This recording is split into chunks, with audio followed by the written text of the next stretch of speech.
So in lecture 3, I would think we want to continue talking about some of the more advanced topics, the more second level topics of linear regression. And I want to kind of start off this lecture by going over some points kind of that we went through pretty quickly at the end of the last lecture.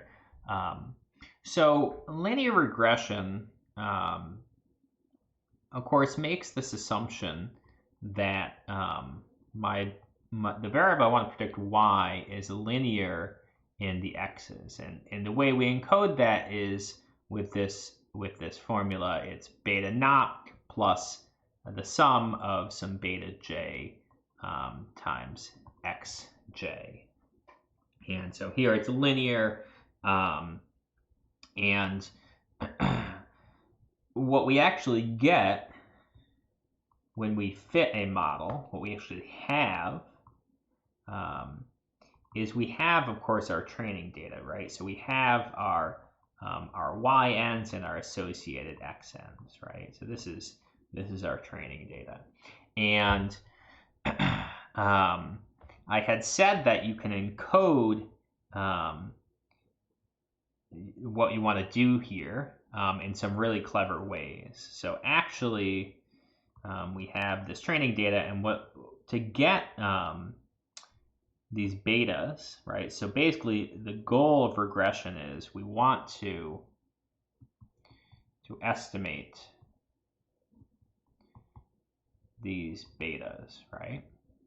And we actually have some training data, and what we do is we let beta hat be the beta that minimizes our loss L. So here argmin is the argument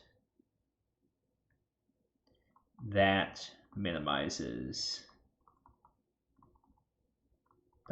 right? So min is the minimum value of the function L. Argmin is the argument that attains that minimum value. So beta hat is the beta that gives us the minimum possible value of our loss L. All right, and so this is kind of the classic thing we do in regression. And we talked in the first lecture about kind of this empirical risk minimization. And so practically for linear regression, based on the data we actually have, maybe I'll write it over here, is that L of beta has a certain form, right? It's basically we sum over our training data points, yn minus our predicted kind of y hat, which is beta naught, and then we also subtract off the other parts. We basically subtract off this here across our p variables, and of course we have x, n, and the jth variable. And this is something you'd see in a regression textbook. It's the kind of classic form of the function that you minimize. And we had said last time that if we encode the y's into a vector, y1 to yn, so this is going to be a vector in Rn, and we also encode the x's into what's called a design matrix. And so the design matrix is going to encode the x's, and the first column of the design matrix is a bunch of ones, and that basically encodes beta naught, or this intercept term, so it's called the intercept column. And then the remainder of the matrix is just the various values, right? So if my x sub n's, let's say my x sub n's are x and 1, x and 2, ... x and p. So let's be a little n there. So we have x11 all the way up through xnp. These are kind of the remainder of the the matrix. So the first row is basically x1. Let's do it this way. So the first row is going to be the observation vector, or the feature vector for our first observation. The second one is going to be the features for our second observation, all the way up to the nth one is going to be our nth row. So the way that this works out is, again, we have ones down the first column, and then we have, say, x1, 1, x1, 2, ... x1p, and a bunch of other stuff all the way up to x. I guess we have xn1 all the way up to xnp here. So this is what's called the design matrix. And we can maybe talk, if we get some time at the end here, about where that terminology comes from. If you take in Flip's design of experiments, design is an important word there. So DOE, think ANOVA. We'll talk a little bit at the end of the lecture if we have time. So, right, regression makes this linear assumption. We have some data, and we want to figure out what the betas are. So we minimize this loss here. And you could write the loss this way, that if we encode our data in this way, we can actually write the loss in a really simple way, L of beta. So let's just say if we cleverly encode the x's and y's, then the loss can be really nicely written as the squared norm of y minus x beta. So here, note that x beta is going to give me, if you look at the form of this, so let's say, so here's my design matrix, one's down the first column, then x11 to x1p, ... right? Okay. If I multiply this by my beta vector, beta naught, beta 1 to beta p, so here, I guess my last thing I should be encoding here is my beta vector is the vector of my coefficients.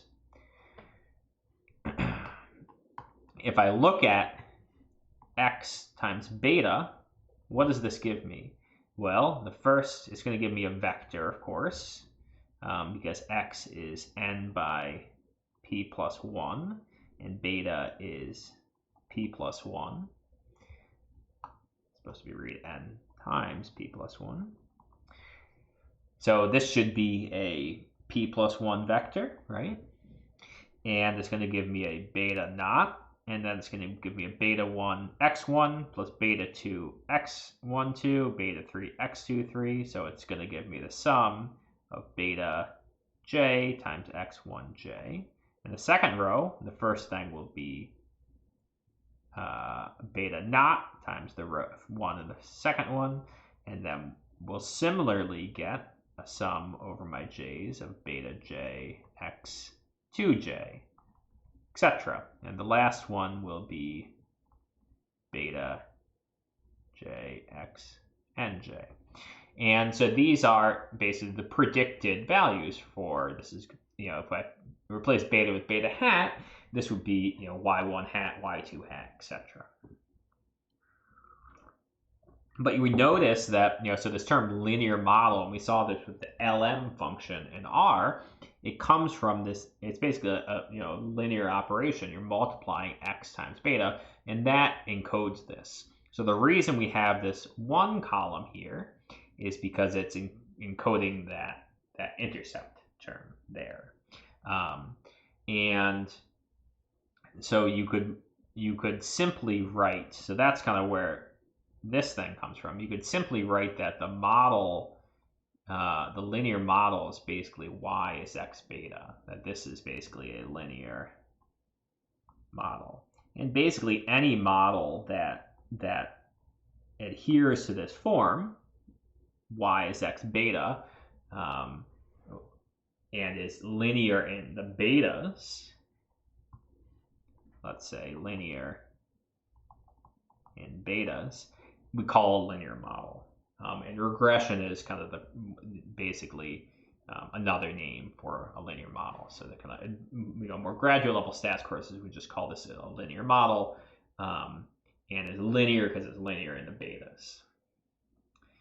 So if we do this clever encoding, x beta is basically the putatively predicted values for a particular choice of beta. And so our loss is the true y's that we observe minus basically their predicted values, x beta. So let's put a box around this. So that's just a little bit of background. We talked about this a little bit at the end of last lecture, but I wanted to go over it again just to make sure everything's clear, right? So the regression model makes this linear assumption. We have this data. We want to minimize this loss. You can cleverly write this loss using some linear algebra. Indeed, you can cleverly encode the model itself as just a matrix multiplication, basically, where x is this design matrix and beta is my beta coefficients. And you can also kind of encode the loss in this way. And of course, the claim from last time, and we looked at this in the code and did verify it, is that beta hat is, if x is my design matrix,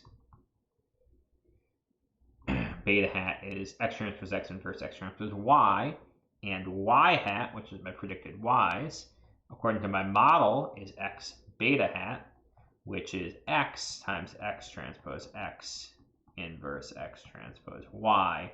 And this is the projection of y onto the column space of x, which has a cute little interpretation there.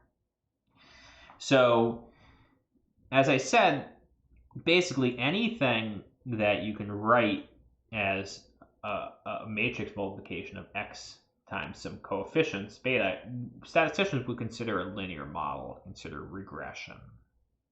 So the original regression model is, let's say, the OG regression. We can write as, y is beta naught. You're going to get sick of this by the end of this.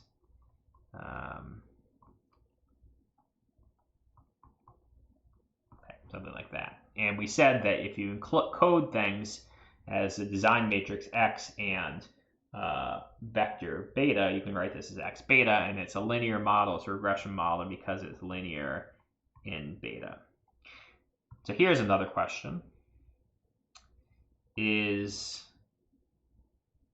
this regression? What if my model is y is beta naught plus the sum j goes 1 to p beta j x j squared? So what if I square all the x's? Is that a regression model? The answer is, yup, it is. This is still linear, that is first powers, linear in the betas. And what it really means is that there's going to be a way to write this as y as x beta for some x, and maybe we call it x star. There is some x, there exists some x star where, that's not how you spell where we can write the above model in this way. And that's the true testament of whether or not it's regression. Regression is basically anything that can be written as x beta for some x. Beta has to be in this form, but we can change what our x is. Linear regression is linear because it's linear in the betas. And so because these betas are still the first power, its first power is betas multiplied by things and summed. The fact that I can transform by x's and square them, that does not change that as linear regression, because it turns out we're going to be able to find a design matrix, x star, such that I can write this model as y is x star beta. And what is this x star? It's actually not that bad. So our original design matrix would have been 1s down the first column, and then it would have been, the first column would have been x1, the second column would have been x2, all the way up to xp, right? So that is the original design matrix. That's another way of viewing it, right? So I've written it up here in terms of the rows, but correspondingly, the columns of this, these are all the first variables, this is all the second feature for all of them, this is the last feature for all of them. So you can think of it as this way. And so this was x. We can make an x star if I were to just take all the variables and literally element-wise square them. If I did that, then indeed, if I look at x times beta, this would give me back this model here, right? So this thing, just to be a little more explicit, it's 1s down the first column, and it's like x11 squared, x12 squared, x1p squared, and so forth, all the way down to xn1 squared, xnp squared. And so there's some matrix, we're calling this thing x star in this case, but there's some matrix of my covariates such that I can write y as that matrix times beta. And because that's kind of linear in beta, that is, it's multiplied in the right by beta, or you can think of it as first powers of beta here, that's a linear model. So we can play around with transformations of my x's, do not make it not a linear model. Notice that if I were to instead square the betas, you couldn't write it in this form. That would not be possible. Maybe I should write that out. What about this? What if the model is y is beta not squared plus sum of the j beta j squared? So now here I'm squaring the betas. So in this case, no. It's not linear in the betas, and so it's not going to be regression. There is no way to write this as y is sum x times beta, because if I write x times beta, that's not going to have squared powers of the beta, and so there's no way to write it that way, and therefore it's not regression. So in R, you call the LM function linear model. It's because that's because exactly what it is. It's anything that can be written as sum x followed by covariates times beta. So this allows me to play around with a lot, tons of different models here. So, other examples. It allows me to do basically any kind of covariate transformation is gonna count as linear regression. It's not gonna somehow transform it out of the linear regression model.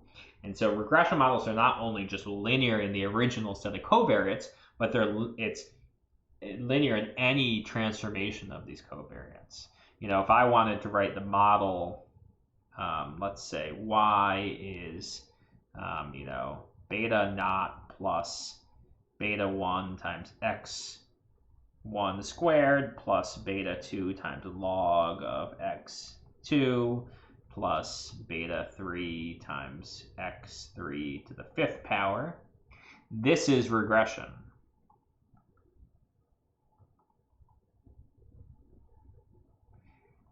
I can transform my variables any way I want, because if I want to write this as x beta, right? In order for it to be regression, you have to be able to write it as x beta.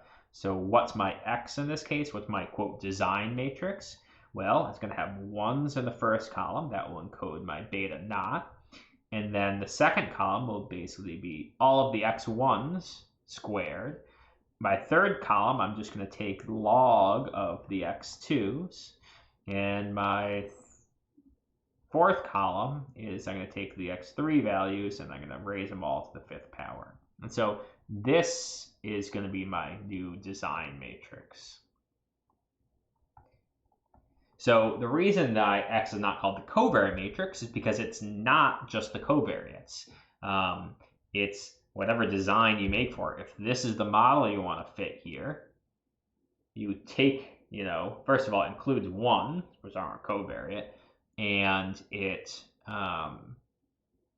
does whatever transformations you want. So in general, any transformation of the covariates is allowed. So again, another example, what if I want to look at y is x1 times x2 plus x3 squared. What's my design matrix? That's all you have to do to convince yourself that this is regression, is you have to say there's some way for me to write it as y is equal to x beta. And in this case, what's my design matrix x? In this case, I have no beta naught. Actually, I have no coefficients. Let's call this one beta 1 and this one beta 2. It doesn't really matter the names of the coefficients. There is no intercept, so I'm not going to have my column of 1s. Instead, my first column is just going to be the product of all the x1 values times the x2 values. All right, it's just kind of element-wise product. And the second column here is going to be the x3 values, and element-wise, I'm going to square them. So that would be my design matrix. And so you kind of get the gist here, which is that I can apply any kind of transformations that I want to the covariates, and it's still going to be regression, because there's still going to be a way to write it as y is equal to x beta. So that's kind of first thing I wanted to address here, which is that that transformations of covariates is not an issue, right? We go back up to our, when you originally write your model out in this way, here, people get hung up on the x's being covariates you measured. They don't need to be. That you can transform the x's in any way you want. You'll still have a model that's linear in the betas, and therefore it's still going to be solvable in the same way. As long as I can encode the whatever as the matrix x and my beta whatever transformation of my covariates I want is x, and my model is that y is x beta, and I use this as my loss function, the solution is still going to be in the same thing. It's in the same form, right? So for all of these, let me write this out explicitly. All of these, beta hat is still x transpose x inverse x transpose y. It's just your x here is the design matrix. And that might change. Your design matrix, if I pick a different model, if I say I want to take a log of x1, my design matrix will change. But the solution is just going to be, I'm just going to have to update what the x matrix is here. And my beta hat is still the same thing. It's still found in the same way. It will change, obviously, because I changed my x. Okay. So issue 1 is transformation of variables. The second thing I want to talk about is actually how we get this beta hat. So how do we get beta hat? Okay, so we know that beta hat is the beta that minimizes my loss. And my claim is that this L of beta is, actually let me write this below here. We can, if we write out, if X is my design matrix and Y is my vector of responses, then my L of beta, my loss, is just the difference between Y and their predictions, their putative predictions for the choice of beta, Y minus X beta, and then you take that, the norm of that, and you square it. So one thing that we had, let me say as an aside, recall from our review of linear algebra that the norm of a vector could be written as the square root of A transpose A, or equivalently, if I look at the square of the norm, this is A transpose A. This is true for any vector, you know, in whatever Rn, right? So Y minus X beta is some vector. This is just the norm, the squared norm of Y minus X beta. So indeed, I could write this as A transpose A, where A in this case is Y minus X beta. So this is Y minus X beta transpose Y minus X beta. So the reason I point that out is that in order to get beta hat, I say I minimize this, and I gave you a formula for what beta hat is. So how does one arrive at the formula? What we do, of course, you know, Calc 1 says to get beta hat, what do? We look at the derivative of L with respect to beta. Let's forget that it's a vector now. And we find where it's equal to 0. So that's what the Calc 1 problem would say. So if I want to find the minimizing value of this, I take a derivative of it and I set it equal to 0. Of course, now beta is a vector. It turns out, and you know, I'm not going to force you to learn the vector notation for calculus. This is purely just a Calc 3 problem now because beta is a vector, or it's a multivariable function. It's multivariable calculus. So dl d beta now is the gradient. And so in Calc 3, maybe I'll write that. Calc 3 says use the gradient because, of course, it's a multivariable function. And so if dl d beta is my gradient now, we just actually have to do the hard work of finding the gradient. So it turns out it's pretty awful, but one can show that the gradient of this thing is 2 y minus x beta transpose times negative x. So that looks horrible, right? The gradient is the vector of partial derivatives, right? If you go back, you know, if you go back to Calc 3, it's just a little vector of partial derivatives. And it has a certain form, depending on what the multivariable function is. This thing, y minus x beta, is a vector in, it's a 1 by n vector. And x is a n by p plus 1, typically, let's say, matrix. You know, for a typical linear model with an intercept, it would be n by p plus 1. And so this whole thing is going to be a 1 by p plus 1. So it's a vector. It's a p plus 1 vector, right? This is a p plus 1 vector. And it's a gradient. So the gradient of L is a p variable function. The gradient of L will have p components. And indeed, it is this p component vector. So it's a formula for it. So it turns out, and not going to make you justify it, you could go tediously and actually just calculate the gradient. It's pretty tedious, but one could show it takes on this kind of really slick form. It's 2 times y minus x beta transpose times negative x. And so, so what we do is we look at where dl d beta is 0. So in that case, we set 2 times y minus x beta transpose negative x is 0. Now we just need to do a little algebra. This says y.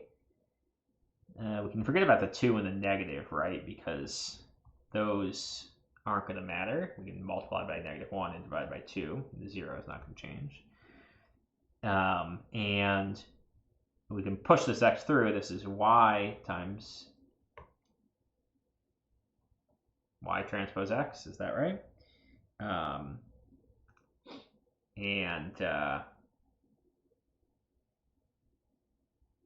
Here, minus, what do we get? We get beta transpose x transpose x equals 0, right?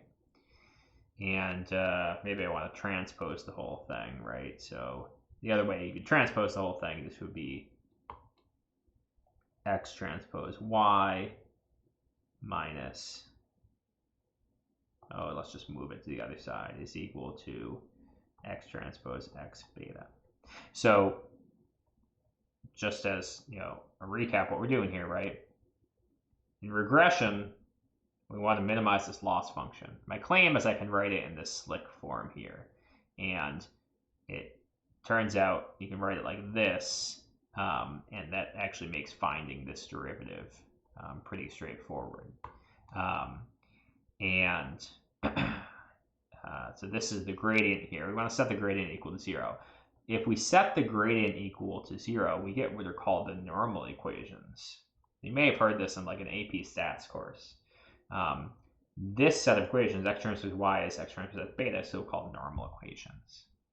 And from here, if I multiply by x transpose x inverse, what I'll get is that beta is equal to x transpose x inverse, so I multiply by x transpose inverse on each side, x transpose y. All right, so that's just rearranging. I just multiply by x transpose x inverse on both sides, right? So that is where we actually get beta hat from. So this works as long as this thing, x transpose x, is invertible.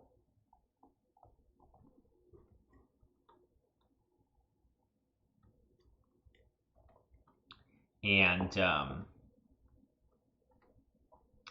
so if we run into a situation where x transpose x is invertible, you can just write this. This will fail if x transpose x isn't invertible. So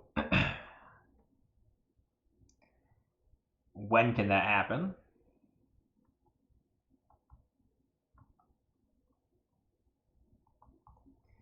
If any of our covariates, or let's say columns of our design matrix X, are linear combinations of any other. So if any of my columns in my design matrix are a linear combination of any of the other columns, X isn't going to be invertible, and this is not going to work. So what's going on here? So basically what's happening is that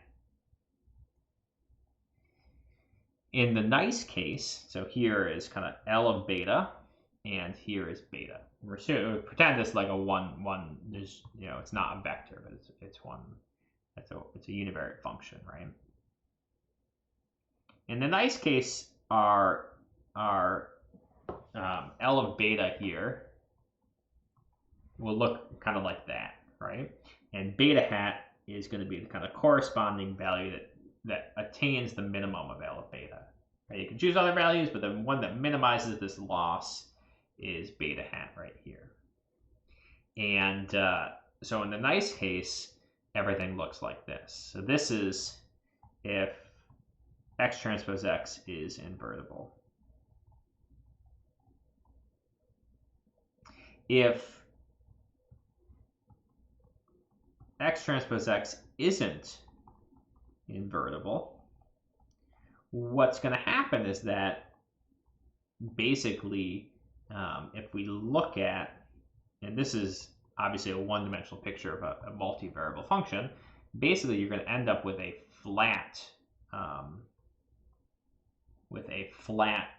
loss function. And in reality, it's multi-dimensional, so it's going to be flat in one subspace and might be curved in others. But in the univar case, it's basically going to be flat. So the question is, what's beta hat? All of these are equally good. There is no unique minimum. And all of those are equally good. There is no minimum here. So if X transpose X isn't invertible, basically says that the loss function is going to be flat. There's no minimum there. So let's just say that the first one here is case 1. Everything's nice. Case 2, X transpose X isn't invertible. Okay. It very rarely happens in reality that X transpose X isn't invertible, or that the columns of X are linear combinations of each other. A second case of when this can happen is if the number of samples n is less than, say, p plus 1, or less than the number of columns, let's say, of X. In that case, X transpose X also won't be invertible. But none of the columns might be well, I guess you would have to be. They would still be. So I guess this is kind of a sub case, right? So they will be linear combination of each other, but it's kind of this weird case. So it's not, you wouldn't expect necessarily any of your variables in linear combination of each other. It doesn't happen that you often measure variables that just happen to be linear combinations of each other. What really happens is oftentimes you have fewer samples than the number of columns. You have this kind of short and fat matrix, and in that case, X transpose X won't be invertible. So that's the most common case. The third case here is that, let's say, X transpose X is close to not invertible, which is that some of the variables are almost linear combinations of each other. They're not exactly the same variable, but they're almost. And basically what's going to happen there is, if we, again, plot L of beta against beta, we're going to have a really shallow loss. Technically, you'll have a beta hat here. There is technically a real minimum, but this is a really shallow loss function here. And what happens is that you're going to have a very sensitive fit. The fit will be very sensitive. And the reason this will be sensitive is because if you slightly change anything in your data, for example, you're going to, if you move over slightly over here, that choice of beta would be almost as good as beta hat. And the choice over here is almost as good as beta hat also. And there's a lot of choices of beta that are almost as good as beta hat. So if you slightly perturb your data or your model or anything about your data fitting process or data cleaning process, and you slightly alter your data, you're going to get a much different estimate for the coefficients beta hat, because your model is kind of almost singular. It's almost, X transpose X is almost not invertible. And this does come up quite a bit in reality. This can definitely come up in reality. So the third thing, so let's see, so far we have talked about variable transformations. Let me write that up here, variable transformations. And we talked about that. Basically, you can transform your x's as much as you want, and it still counts as regression. And then we talked about fitting issues,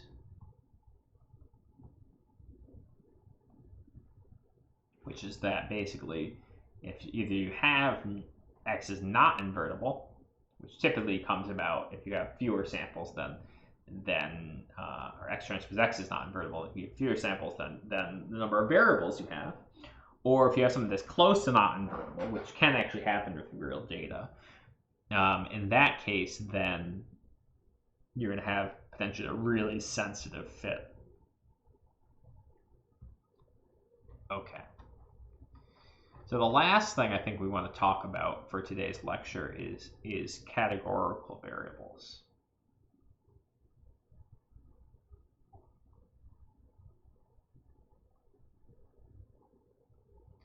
So let's talk about categorical variables here. So far, we need numeric variables. We've only talked about numeric variables so far. Well, what if I have non-numeric? So examples of this might be, race, might be like a color, might be like anything that's discrete, anything that's not, like I said, anything that's not numeric, discrete numeric, but anything that's not that doing arithmetic on doesn't make sense. What else is there? Gender, I guess that would be the most common one. And there's a lot more of these, right? So you can think about a bunch of non-numeric variables you want to include in a regression model. And so the question is, what do we do about these, right? So what I would like to do, is I'd like to say I'm gonna fit a regression. I want to have my regression, which is y is beta naught plus beta times gender, right? And I would like to do that, and so I'd like to, if I were to fit that, I'd build up my design matrix. I'd have an intercept, so I'd have a column with ones, and then I'd have beta times gender, and I would just put their genders in. I'd say M, F, dot, right? Now, we can't do this because ain't gonna work. Linear algebra ain't gonna work. You can't do linear algebra on M's and F's. On strings, that's not a thing we can do.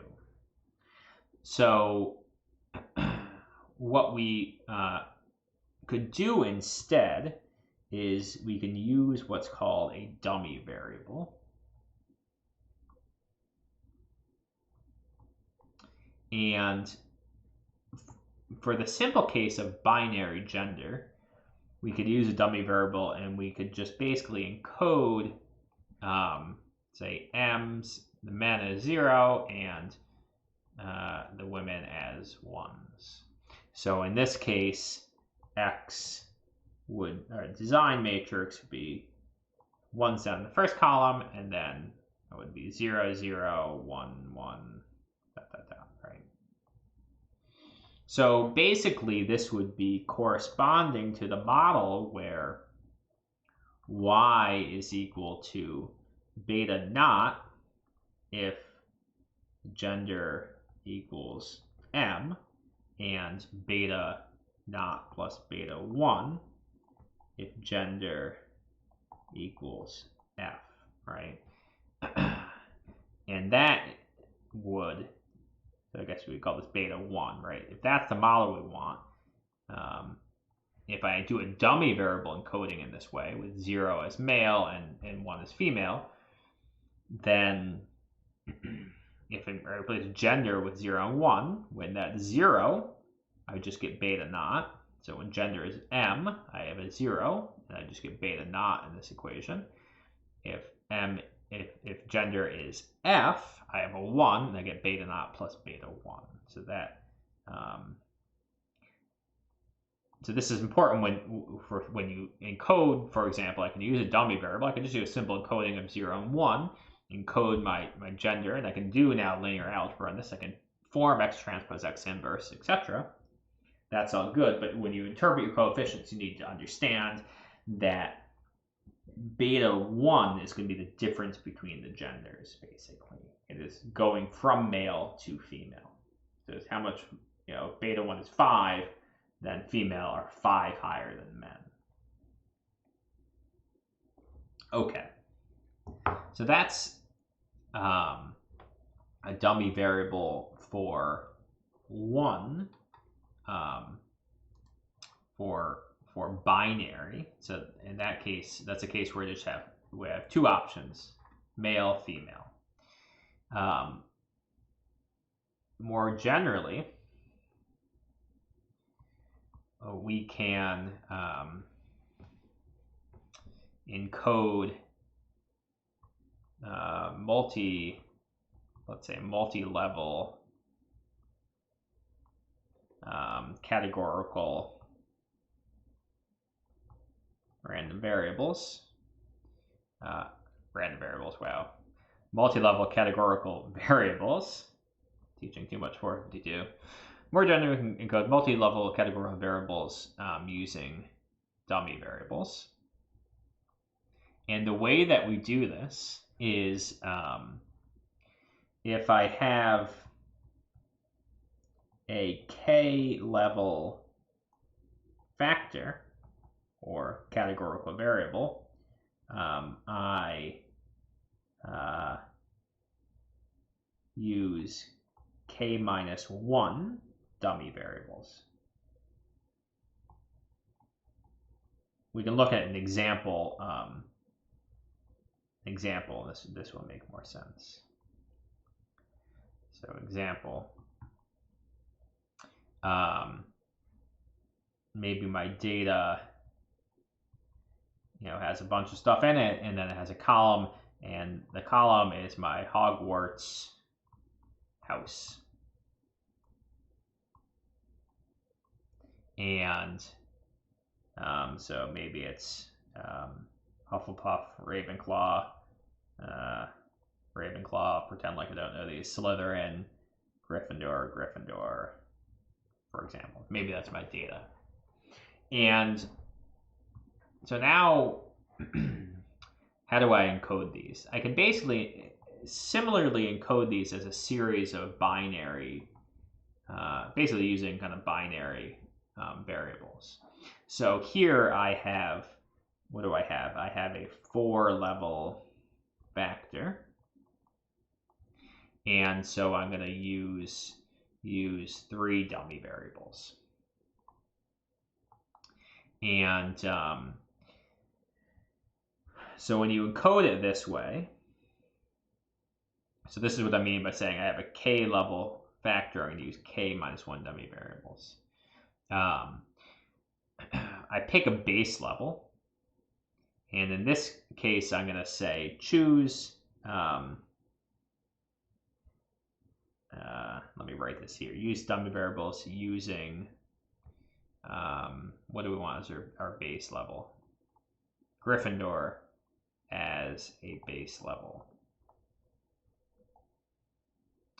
And the base level means that these other variables are basically encode the difference between Ravenclaw and Gryffindor and Hufflepuff and Gryffindor and Slytherin and Gryffindor. So I'm going to create, if I have 4 levels, I can create 3 dummy variables. Let's say Hufflepuff by Gryffindor, Ravenclaw compared to Gryffindor, and Slytherin compared to Gryffindor. And the way that I'm going to encode these things is that if I have, I'm going to put zeros or ones for each of my observations here. So if I have a Hufflepuff, I'm going to put a 1 in the Hufflepuff column, and I'll put zeros in the other ones. If I have a Ravenclaw, I'm going to put 1 in the Ravenclaw Gryffindor and 0 in the others. So I'll put the encoded like this. For the Slytherin, I'll put them in the Slytherin. And for the Gryffindor, it's not a Hufflepuff, it's not a Ravenclaw, it's not a Slytherin. I'll just put zeros. So now, so I've properly encoded. I can read off in my new dummy variable matrix here. I can read off of all of the houses, right? So if I have a 1 in Hufflepuff, they're in Hufflepuff. If I have a 1 in Ravenclaw, they're in Ravenclaw. If I have a 1 in Slytherin, they're Slytherin. If I have zeros everywhere, they're Gryffindor. And so when I encode things this way, so this is, you're taking what is a categorical variable here, and now I have numeric variables, basically binary encoding of my houses, and it allows me now to actually do arithmetic with this stuff. So the resulting model is, say, y is equal to whatever other stuff, and I'm going to have 3 variables. So if I have 4-level factor, I need 3 dummy variables. So sorry, k-level factor needs k minus 1 dummies.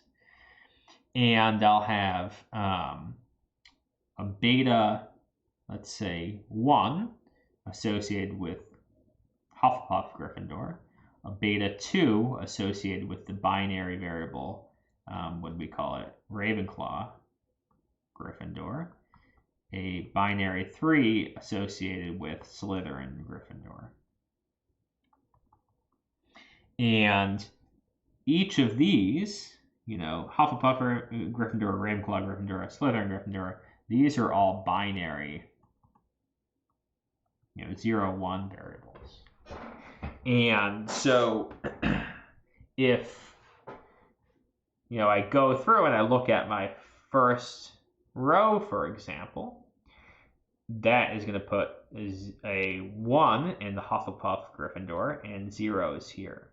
And so I'm just going to have a beta 1. So the resulting model is basically going to be whatever plus beta 1 if they're in Hufflepuff, whatever plus beta 2 if they're in Ravenclaw, and whatever plus beta 3 if they're in Slytherin.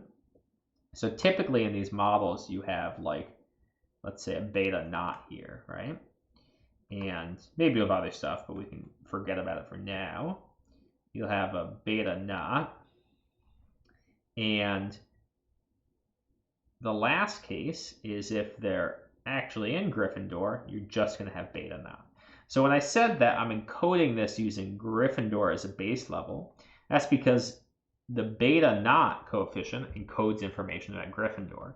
The beta 1 encodes the difference between Hufflepuff and Gryffindor. Beta 2 will encode the difference between Ravenclaw and Gryffindor, because if they're in Ravenclaw, it's beta naught, which includes stuff about Gryffindor, plus beta 2. So it's, you add on the difference, whatever difference there is for that.